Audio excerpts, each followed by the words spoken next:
The Atlanta Falcons playing the Texans, New England hosting New Orleans, and Jacksonville and Buffalo in Wembley. We're going to take apart all three of those games today, plus more, including baseball. I'm Lawrence Presman. My co-host is Teddy Covers, and you know what you're watching, everyone. The best daily sports betting show on the planet. So we're bringing Adam Trigger in right off the bat. Adam Trigger, nice to see you. We said to you, Teddy put the line out at, 12:15 that you would be off. I put it at 12:36, which does seem to be a bit ridiculous of a line. But shop you commented, shop around. You should shop around. But you commented, and rightfully so, that the leadoff man should take a lot of pitches, get the count high, get the pitcher reeling. We prefer a home run on the first pitch, bro. Welcome to the show. Oh, I'll do my best. And of course, just a quick note, they're not playing at Wembley this weekend. They're playing at Tottenham Hotspur Stadium in London. They played at Wembley last weekend. We always want to be as factually correct as we can be. That being said, it's opinion time, Adam Trigger. Let's talk Falcons and Texans. Right now, look at the WagerTalk live odds screen. We saw an initial flow of money towards Houston. Now we've seen some buyback on Atlanta. Falcons back up to -2. There are still some -1.5s out there. Money line right now on the Falcons, you're looking a little bit higher, probably in the -130 range. Who do you like in this one? Atlanta, Houston. Falcons coming off an ugly showing in London. Houston coming off their second consecutive victory. Well, Teddy, I've had opinions on both of these teams, pretty strong ones all year. And I was part of the buyback on this one. I stepped in with the Falcons at -125, client play, 4% play. And really, I just think the Texans might have hit their ceiling last week with the win over the Steelers. Of course, it's back-to-back wins now, beating the Jaguars, beating the Steelers. CJ Stroud's been fantastic in those games, but he's dealing with a banged-up offensive line. And I think this might be a tougher matchup for him on the road, specifically because of the Falcons' pass rush. I think the Falcons really, have done a great job of getting after opposing quarterbacks. They're also pretty good at stopping the run. So this is a scenario where you're going to need Stroud to make a bunch of plays downfield, and he probably isn't going to have as much help as he's had in past weeks, which is a concern for me. On the other side of the ball, I think we get a little bit of a bounce back here from the Falcons. Of course, back-to-back weeks where they've looked awful. Cost me a 4% play over the weekend. They couldn't do anything against the Jaguars, couldn't run it, and they couldn't score. Put Desmond Ridder in a position where he had to make plays. He didn't make them, and they took an ugly loss in that game. I think this matchup's going to be a little bit more forgiving for Ridder. It should be easier for him to execute because I think the Falcons are going to be able to get the run game more involved here. So for me, guys, I like this spot for the Falcons. I know people are going to say, okay, they're coming back from London. They haven't looked great in past weeks, but I really think that they can take advantage of the Texans here, and it's a tougher spot for the Texans to go on the road. So I thought it was a good price. I took Falcons money line at -125. And I'm going to ask you a couple questions. Teddy can wade in as well. Look, I looked at this game. I handicapped this game, and I made my case for Houston in the NFL presidential address, which is up now at WagerTalk TV. And for me, the bottom line is a couple of things. Atlanta just cannot score, and I understand that Houston is stepping up or whatever the case may be. Bad spot. It's time for CJ to make mistakes. But if you're watching Atlanta closely, firstly, this is the only team that has 3 3-and-outs in their first 3 drives. And that is a huge telling sign when understanding how badly coached this team is. They have all week to prepare an opening drive. They can't get a first down. It's been 3 games in a row. The other problem is, we talk about Atlanta's running game. If you're watching Ridder, he has actually thrown the ball roughly around the same amount of times behind the line of scrimmage as in front of the line of scrimmage. He will not throw the ball downfield. The linebackers have pushed up to cover the run. And yes, we saw Bijan do great things in week 1. Everybody has adjusted. No one is scared of Ritter, and they're just stacking the box.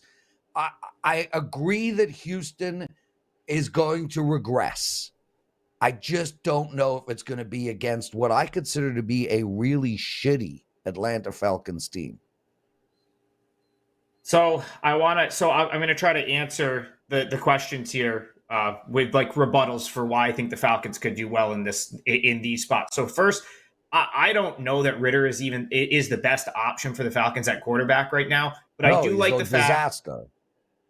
I do like the fact that they stuck with him. He played better in the second half, and I'll go back to I do think that this is going to be an easier assignment for him than the Jaguars or the Lions, because I think the Falcons will be able to get the run game going here. The Texans, if you go back to the Colts game, the Texans really struggled with the Colts running the ball. And I think the Falcons can just implement more of a rushing attack to get their offense going, whereas the Lions and the Jaguars wouldn't let them run the ball at all, and it put a lot of pressure on Ritter. So that's what I'm hoping to see here from the Falcons on offense.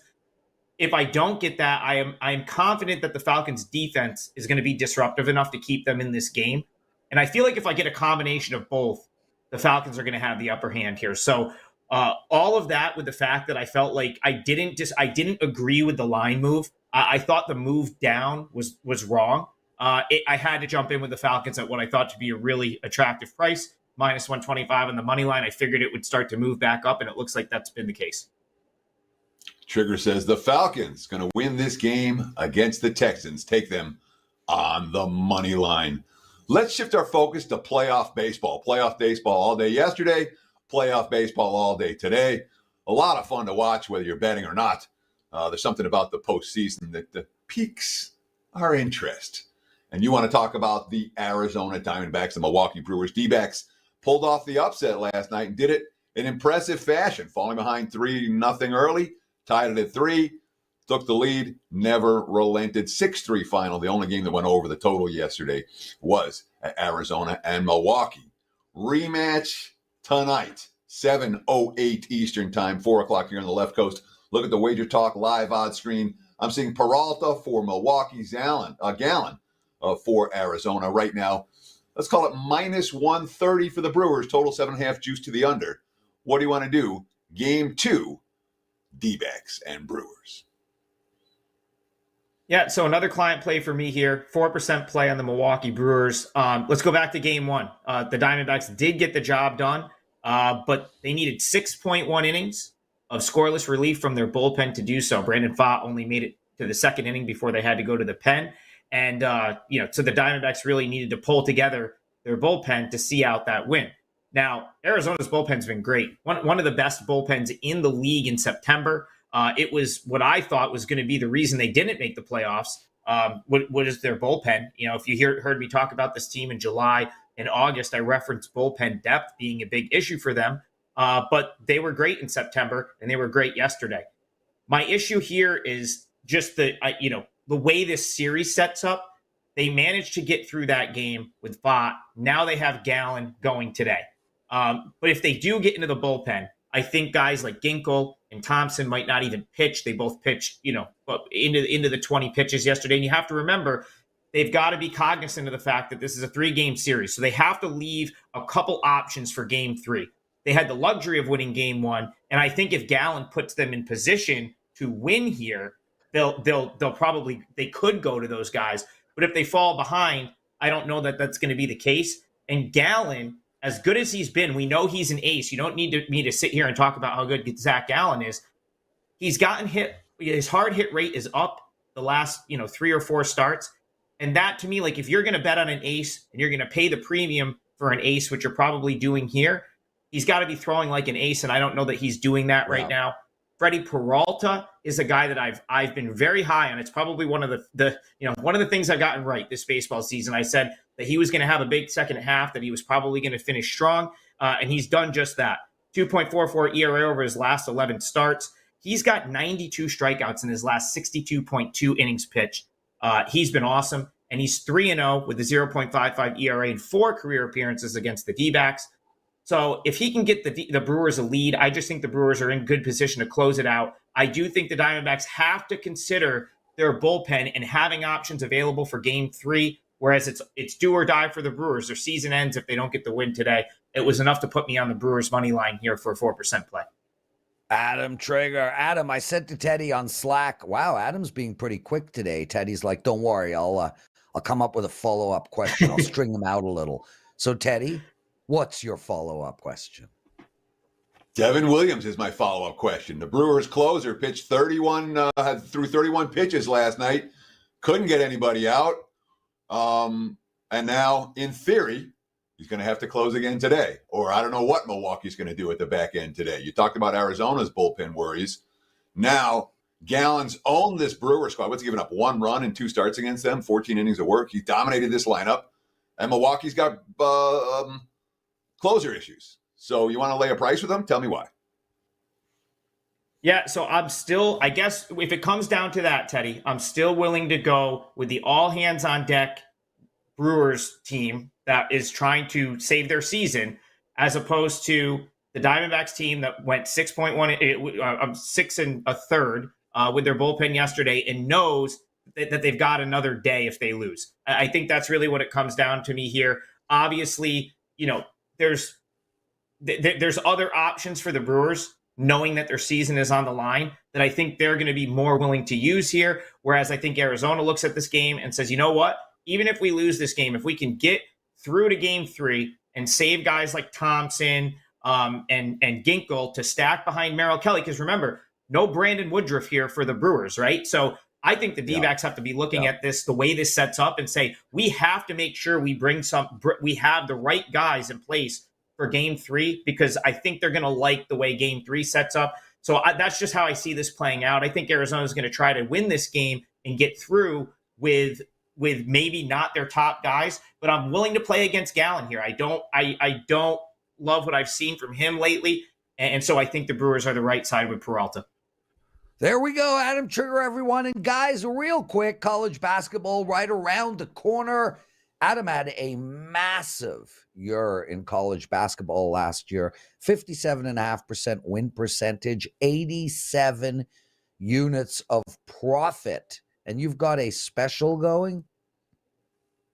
Yeah, well, I didn't have the best weekend, Prez, so I figured I'll come on and rather than sell the client plays, I'll give them out for free. So Falcons and Brewers, both 4%ers that you're getting for free. And I'll talk about my college basketball special, 87.35 units last year, #1 at WagerTalk. And for a limited time, that is up on my page at the biggest discount you'll get all year. Also follow me on Twitter. I'm doing previews of every team I went and saw in person last year, which is like 27 or 28 of them. I'm doing previews for all of them. We'll throw in a couple at the end to make it 30 previews in 30 days. And I've already started those. So follow, those are up on my Twitter page now. 12-13, Teddy. Your line was spectacular. Adam Trigger, everyone. You can find him at WagerTalk.com, exclusive handicapper with us. Teddy, we got a great show lined up. Eric Pauly is going to be joining us. He's going to look at the New England-New Orleans game. New Orleans, 0-10 to the under in their last 10. Talk about defining yourself as a football team. Then he's going to talk Justin Fields and me and you. So no big game breakdown. We're going to do buy and sell. We're going to look at 5-6 teams depending on time. And Mark Zinno joining us after that to talk Buffalo, Jacksonville, and Prime Coach Prime, the Colorado Buffaloes. Guys, if you like what you're hearing, if you enjoy the content we do every day, take 2 seconds, literally 2 seconds out of your day and hit that like button. As well, comment in the comment section. It's so greatly appreciated. Teddy, I have a what did bettors learn, and so do you. Yours first. Sure. Let's do a little what did bettors learn. And really, this starts tonight, because tonight is the first night of 50 consecutive days of college football on TV. All right. Tonight is not action. It's CUSA action, Conference US action. I don't know how to go, but nonetheless, a pair of Conference USA games tonight. And literally for the next 50 days, every single day, Tuesdays and Wednesdays. The last couple Tuesdays and Wednesdays, I've been like, I don't watch any shows. I'm like, what do I watch? And of course, now we have playoff baseball going right now. I mean, this really is one of the best times of the year. We talk about it here and there, and March and great, and Christmas time is great. October and November is as good as it gets. Obviously, playoff baseball started last night.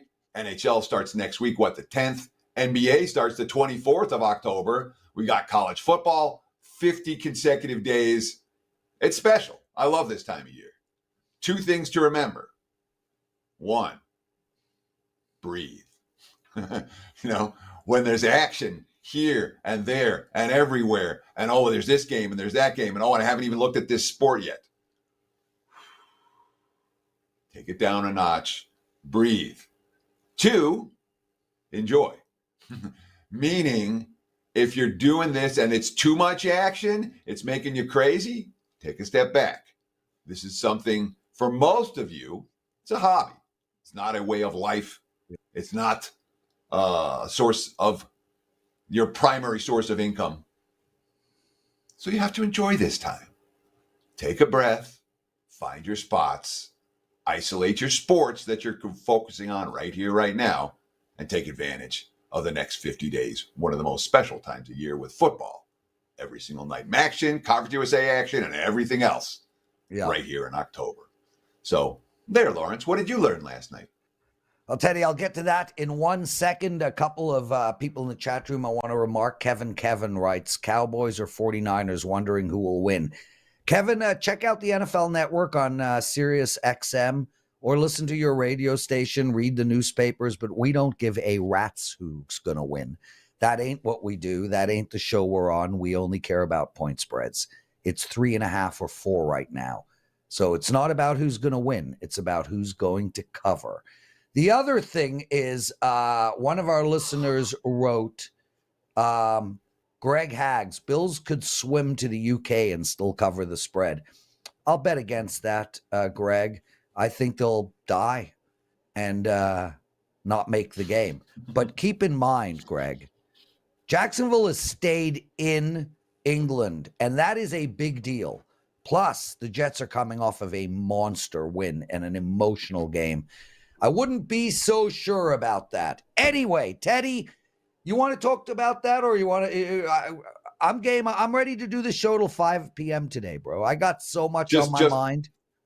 2 quick corrections. It's the Bills, not the Jets, who are playing in London this week. The Bills. And, of course, we do care about who wins on this show, because half the games we talk about are money lines and not point spreads. We already had a money line discussion this morning with Teddy, but Atlanta and Houston. So we do care who wins. Point spreads, of course, are the great equalizer. Lawrence, what'd you learn last night? Namaste. So, Teddy, I played hockey last night. I was in a dressing room with 12 males. I could do without that, but there's no other place to change. And 4 of them, I walk in, and the first question is, oh, my God, did you see Pat Mahomes' slide? He cost everybody so much money. 4 guys mentioned that to me. I got 2 texts on Monday, 2, from both bettors, not fair weather fans. Can you believe what Patrick Mahomes cost me? Can you believe Carmine is in the Circa with a partner, another guy, and the other guy says to Carmine, we must take KC. Carmine's like, I don't really like KC.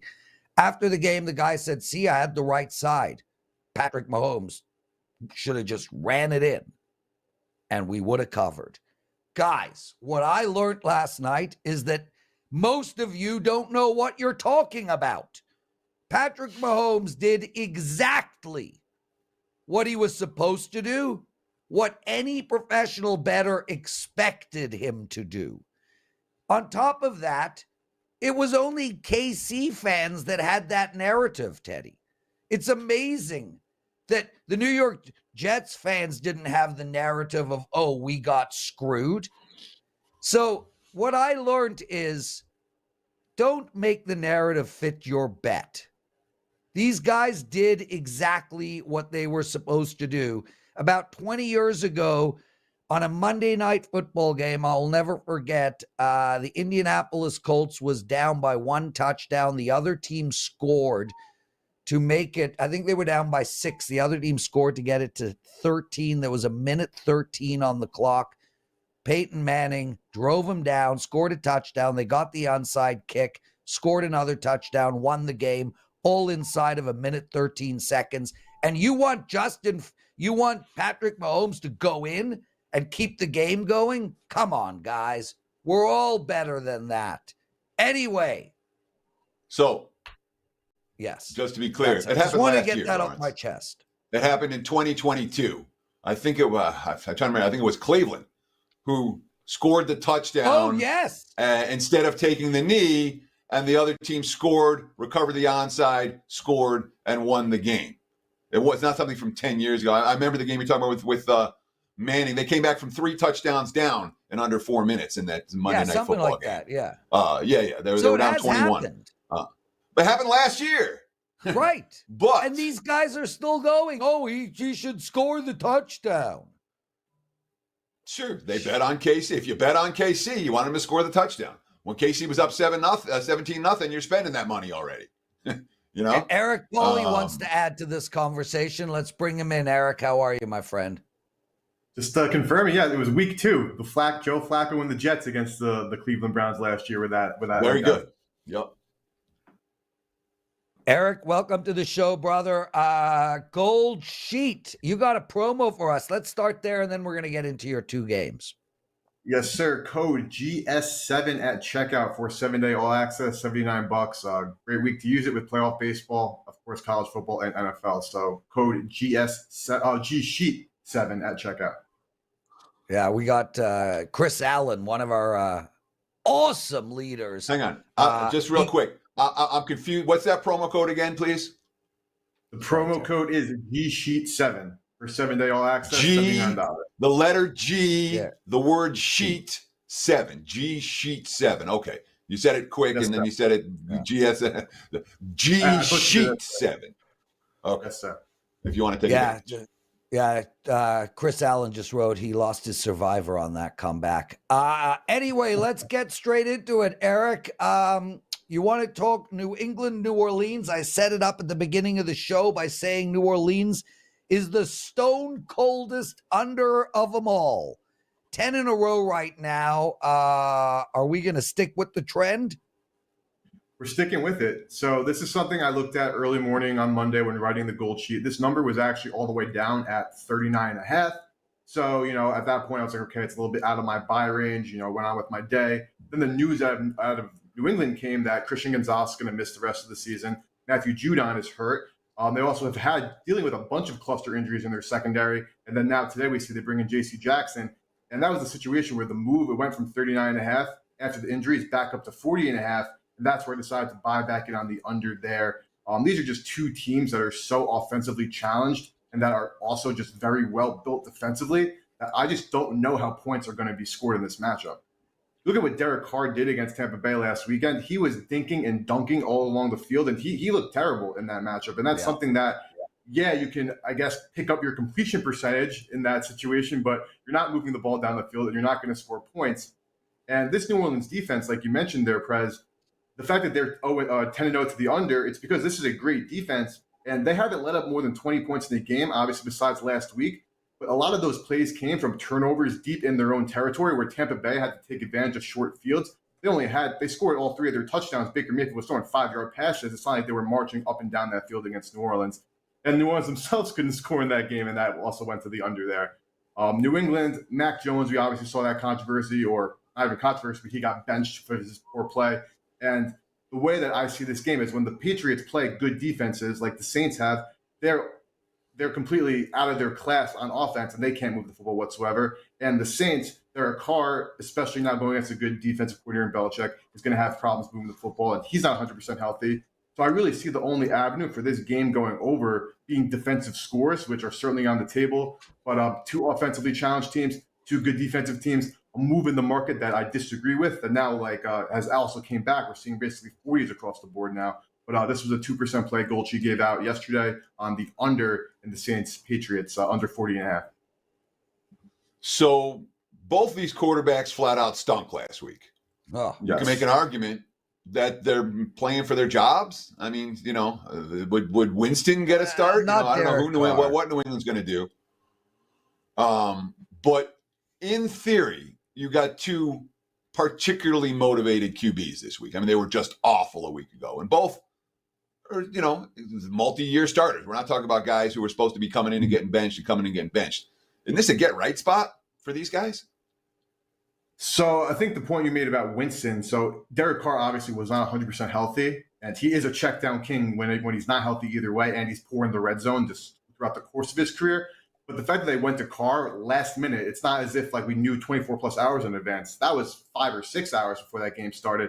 Shows a little faith that New Orleans actually has in Winston. Oh, my numbers don't have him that big of a downgrade. But aggression aside, in theory, I completely understand what you're saying. But I also think that when you're just limited talent-wise, going against two teams, strengths are defense. Dennis Allen, defensive coordinator before he became head coach. He has been part of the Saints team the last couple of years, but they've had one of the better defenses in football. And obviously, Bill Belichick's career speaks for himself. So I know that Mac Jones, nothing more than he wants than to have a bounce-back game, and Derek Carr does as well. But are these two guys that I'm now betting on to put up points against these great defenses?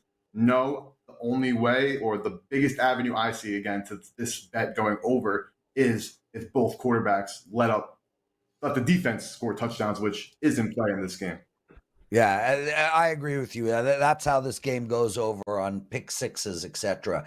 I can't see Mac Jones being allowed to throw the ball deep at all. I think we're going to see a conservative approach from them. And Teddy, I think Mac Jones is in trouble career-wise. I don't know if Zappy is the answer. I mean, it sounds like a great Italian dessert. But Derek Carr's job is not on the line right now. No, at least not in my opinion. Eric, let's get to a person who, well, up until last week, I thought shouldn't even have a job. And then he shows up and puts up 300 yards of offense in the air and ran and looked like there might be light at the end of the tunnel for the Chicago Bears fans. Justin Fields, you've got a prop bet for us on him. So anybody of the listeners here has some of the FanDuel and DraftKings books. They offer in most states markets for the daily leader on Sunday, who's going to have the most receiving yards, passing yards, and rushing yards for the day. And Justin Fields was that cash this past weekend against the Broncos. Basically, when him and Zach Wilson, two guys, when everybody wrote them off, myself included, and hint, I'm not backing on these guys. They just had to play. They had good circumstances for them, but they finally showed out. But I like Justin Fields on Thursday to go over his rushing yard total of 44 and a half against the Washington Commanders. Now, this situation, these two teams played on Thursday night last year. Now, these were two completely different teams at the time. This is when the Bears defense was still decent. They had Robert Quinn still, Roquan Smith. But this Washington defense is mainly the same. And Fields had 88 rushing yards on 12 carries in that last year's matchup of, again, basically the same defense for the Commanders there. And while Fields' rushing totals are down this year, just his attempts overall are down, and he's only averaging 33.5 rushing yards per game when last year at his peak he was averaging 60-plus at that point, and those lines were set in the 70s. But the two games he had against teams that allow a ton of rushing yards to quarterbacks, being the Chiefs and the Packers, he went over this number. Now, here comes Washington, a team that struggles mightily with rushing quarterbacks, and they've allowed Russell Wilson and Josh Allen, two guys who are mobile, but obviously not as much of or close to a running back as Mr. Justin Fields is, to go over these numbers in that game as well. So Washington's defensive front is certainly going to get pressure against this Bears offensive line that is not great, which is going to lead to scramble opportunities. And now this is also a tough situation for the Commanders coming off an OT loss in Philly, now coming home on a short week to play an overtime game. History does not favor those teams within covering the spread. It also favors the opposing team going well over their team total. Yeah. So there's a lot of ways for Fields to go over this number, and I think 44.5 is a little short here. 45.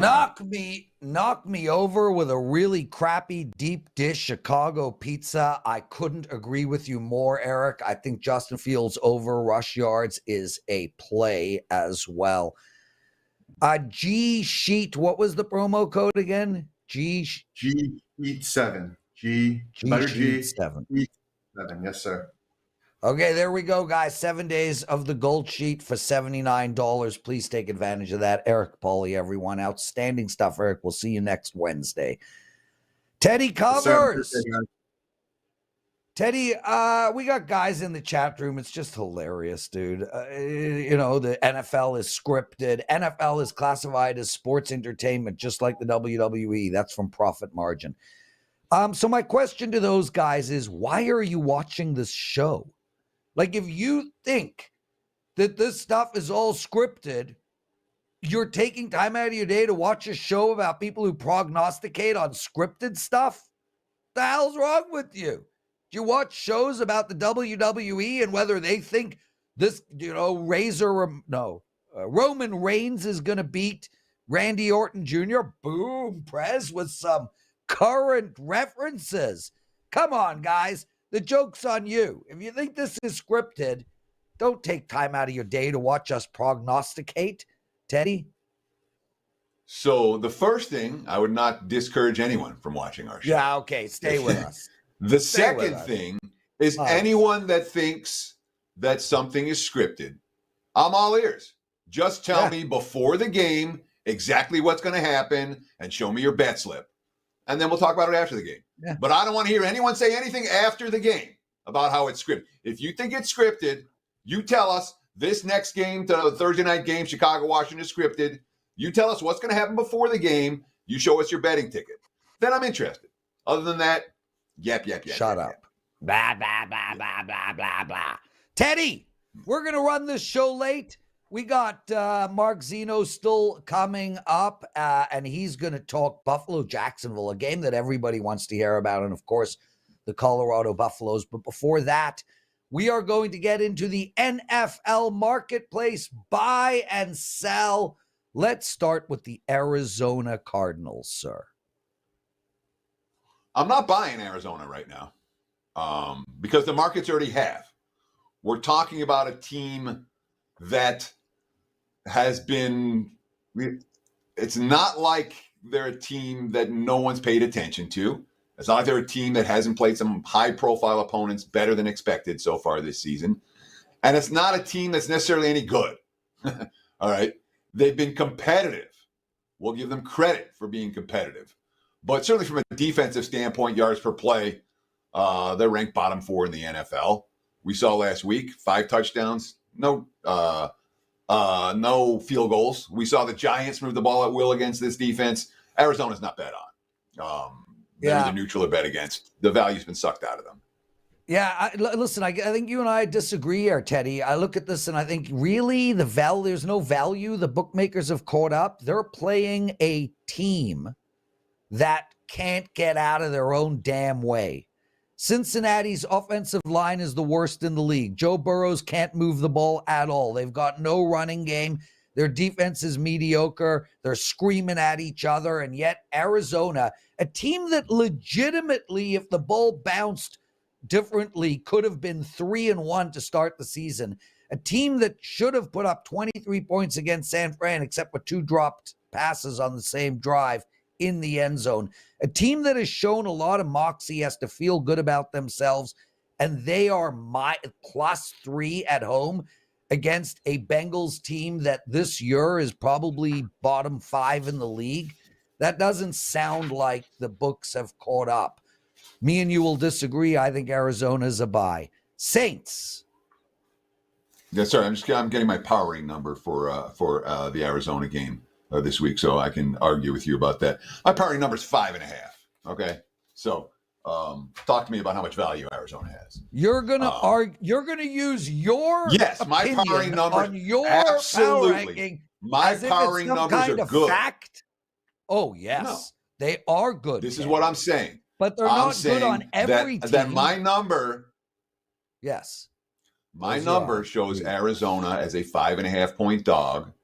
They were a 3-point dog, and you're telling me Arizona's a buy team for value. I'm going to disagree with that. Next team. We already established that we're disagreeing, Teddy. It's okay, brother. Now let's move to the New Orleans Saints.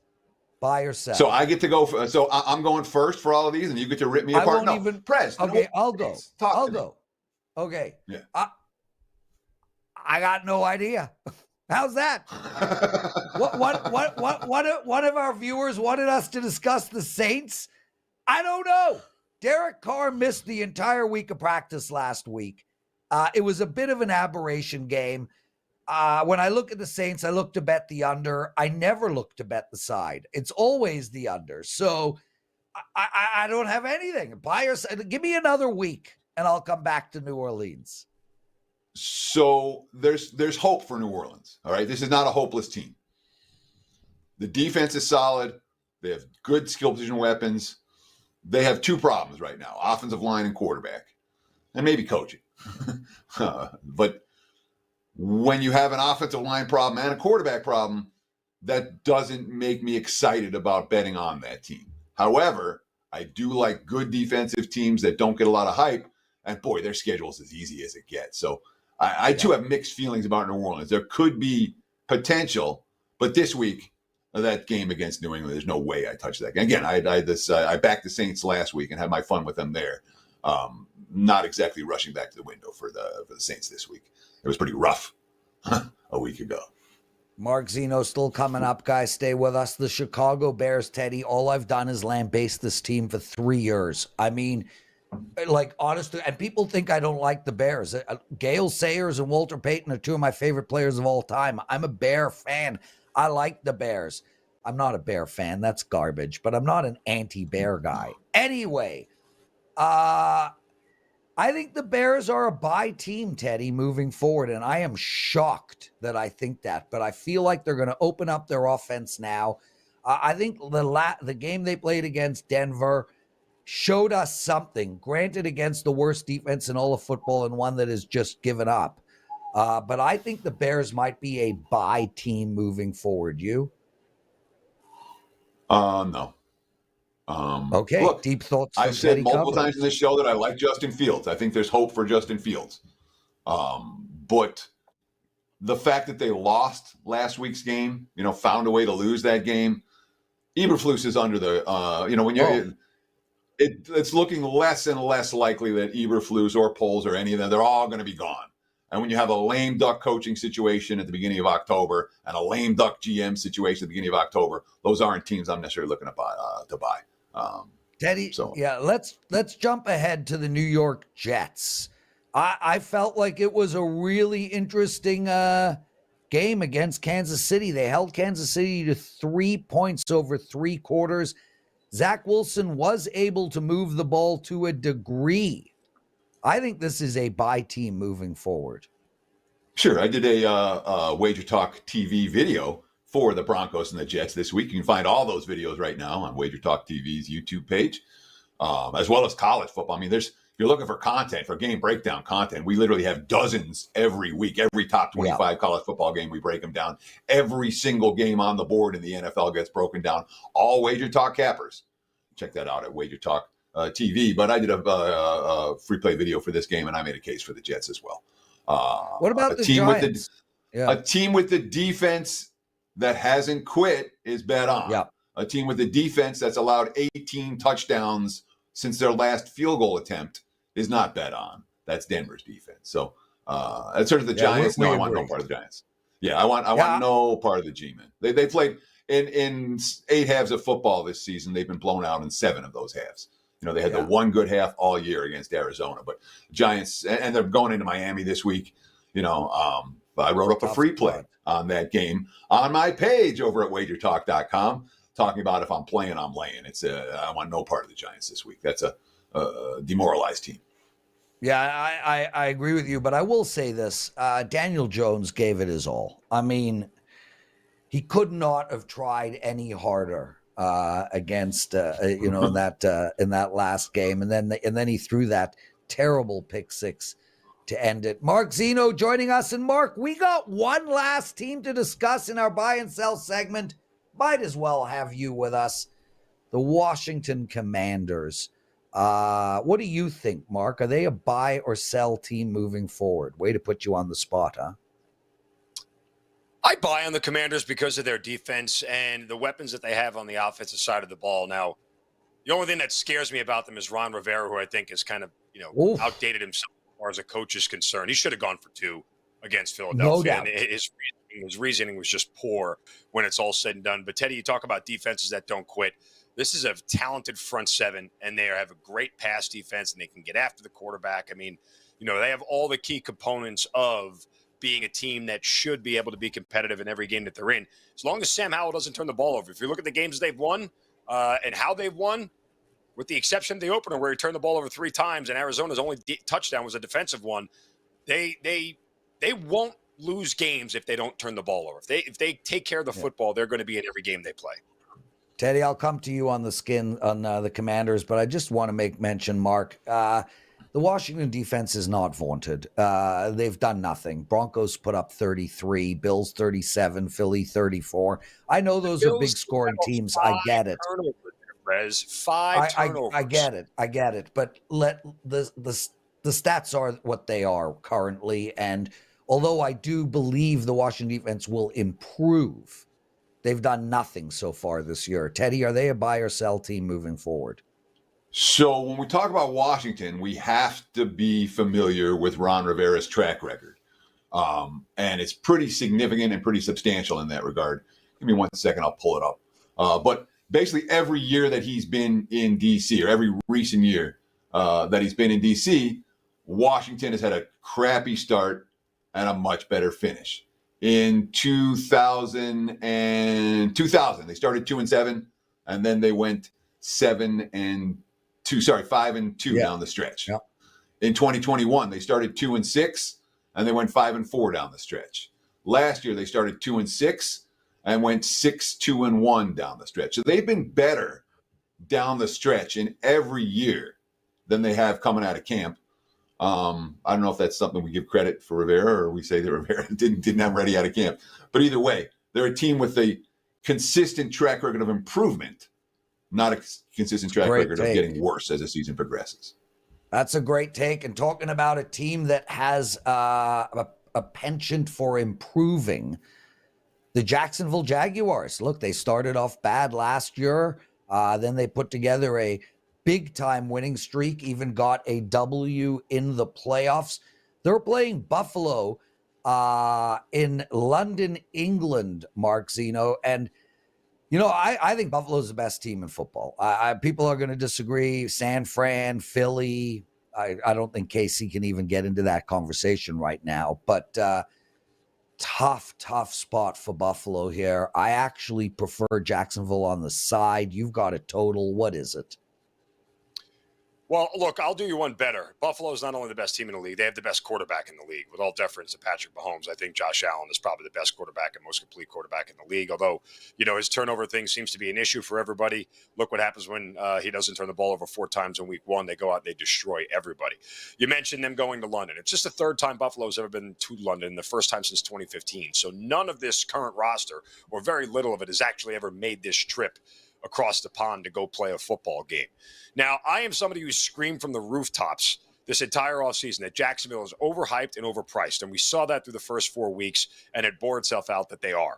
And I still think that they are to a certain extent. However, you talk situationally about this spot, I'm with you. I lean a ton on Jacksonville getting 5.5 in this spot. But what I look to really is the under more than anything. Look, Jacksonville's offense to this point has been lackluster. They only scored 1 offensive touchdown last week against Atlanta. You have the Buffalo Bills with a top 5 pass defense, and they're tied for the league lead with 16 sacks. So I think the Bills' defense continues to be a little bit underrated. They did lose Tre'Davious White towards Achilles. He's out probably for the rest of the year. That's a tough loss for them. Trevor Lawrence hasn't been spectacular. Just 4 TDs, 2 interceptions, and the Bills have held opposing quarterbacks to a 71.1 quarterback rating this season. So I think Lawrence is a tough time against a stout pass defense, and the Jags' rush offense isn't really all that great, so I don't see them scoring. But again, when you go across the pond, what tends to happen? The travel affects these guys, and there's always sluggish starts. So the first half under also looks like a good spot here. The Bills' running game won't be able to be as effective against the Jags because they have a very good rush defense, only allowing 94 yards per game. And again, I don't think this is a great spot for Josh Allen. They come off this huge emotional win at home last week, have to do a ton of travel to go across the pond and play a Jacksonville team that, is starting to feel like, hey, if we don't start winning some more games here, we could be in trouble within our own division. So I don't want to lay the 5.5. It's a dead number. Don't like it at all. Don't trust the Jags offense. Feel like the Bills are a little bit set up for a letdown. we get a key number of 48 here at 48.5. We can play the under here between the Bills and the Jags. And again, I would also agree in a first half under, as most of these London games start a little bit sluggish. You mentioned the Tre'Davious White injury for Buffalo. In my mind, that's definitely an impact injury for the Bills. Yeah. Jordan Poyer, very questionable this week. Christian Benford. That's three key guys from their secondary that are iffy or not going to play. Meanwhile, the Jags may have Cam Robinson back on the offensive line. If you ask me what's Jacksonville's biggest weakness so far this season, it's been the offensive line. And that's why they haven't been able to move the football. They could get a key guy back. Buffalo is missing key guys in their secondary. Do any of those concern you when it comes to the under? No, because the pass rush is still going to be better. I mean, the offensive line isn't going to be fixed by one player. Yes, Cam Robinson is hugely important to the offensive line, but the rest of the Buffalo Bills pass rush is relentless. Again, the way they get after the quarterback to change things. I mean, the only thing that would scare me, Teddy, more than anything, is that the over pursuit of Buffalo, and then Trevor Lawrence starts taking off and runs for 60, 70 yards with his legs, which surprisingly to this point in his career, we haven't seen him do more of. I thought coming out of college, he was going to be one of those running type quarterbacks, and he really hasn't used his legs all that much. But that said, Bills overall are a better team with, I think, a better coach, better defense. I still think that offensively, they're going to be slowed a little bit by the travel, and defensively, there's more than enough in the tank for Buffalo here to limit Jacksonville. Mark Zinno joining us, everyone. I'm curious when that guy's going to cut his hair. I think there should be a line out. Will it be this year? Will it be next year? It will happen. At some point, he's going to wake up and realize that Fabio called. Yo, Trev, it's Fab. I want my hair back. Okay, Mark Zinno. I was really impressed with Colorado last week. I know they lost the game. They put up a ton of points. They attempted a mighty fine comeback that fell short, and now they're playing Arizona State. They're -4. They're on the road. How do we bet this game? I think it's an excellent buy low spot on Colorado here after being brought back to earth in the last 2 weeks against two teams that, shouldn't have surprised anybody that they gave up 90 points to. And I think odds makers still really having a tough time pricing Colorado when you look at the span of what they've been, the 3-touchdown underdog in their opener to a 24-point favorite 2 weeks later against Colorado State. But there is no question about the Buffaloes being able to score in this game. And as much as this is about the Buffaloes and buying low on them, it's also a fade of Arizona State. This defense is nothing to write home about. Now, two of the Power 5 teams the Sun Devils have faced, Oklahoma State and Cal, they're bottom 30 in passing efficiency in the country. Oklahoma State gave up 42 to USC, top 10 in the nation in passing. Well, so what? So is Colorado. So Shedeur Sanders should have plenty of ways to move the ball down the field on an offense that averages 356 passing yards a game. Now, let's get to the Buffalo's defense, guys, because we know it's bad, right? 480 yards per game on the ground, nearly 185 through the rush. The Sun Devils are averaging just 90 rushing yards per game. That's 122nd in the country. There's a revolving door at quarterback for Arizona State. First, it was their true freshman, Jaden Rashada, out with an injury. Drew Pine, also injured, didn't start last week. And they turned to redshirt junior Trenton Bourget, who played well last week. But I just don't think that this is an Arizona State offense that can take advantage of a bad Colorado Buffaloes defense, especially if Colorado gets out to an early lead, because they won't be able to play catch-up. Now, the two most similar opponents that Colorado has faced Arizona State, or the most similar opponent, rather, has been Nebraska. Nebraska and Arizona State are nearly identical in passing efficiency. Cornhuskers managed just 119 passing yards and 14 points against Colorado. I mean, yes, Colorado could struggle defensively, but I don't see it being an issue because the Sun Devils' offense isn't good enough. Again, excellent buy low spot here on Colorado. They cover this for. Mark Zinno, great job, man. Outstanding stuff. You can find him at Sports Memo. What do you have to promote? Just code Zinno20, $20 off a 7-day pass over at Sports Memo. We finished Major League Baseball's regular season on a 10-4-1 run. We kind of stunk it up yesterday, but we'll get back at it today with some more day playoff baseball and a big college football card coming up on Saturday. Awesome stuff. Go Blue Jays. That's the fan in me speaking. I don't expect them to win. I expect them to be 2 and done. What a show, Teddy. I love the marketplace segment. A lot of fun. A little bit heated at the beginning there. Anyway, guys, please check out the NFL Presidential Address. It's up now at WagerTalk TV. Also, the opening line report with Teddy, one of the top shows we have going. I think there's a bet on it coming out today. Thanks, everybody, for watching, liking, commenting. Greatly appreciated. Teddy, I'm golfing with the con Enjoy the today. games. And good luck. We'll see you guys tomorrow right here on WagerTalk Today.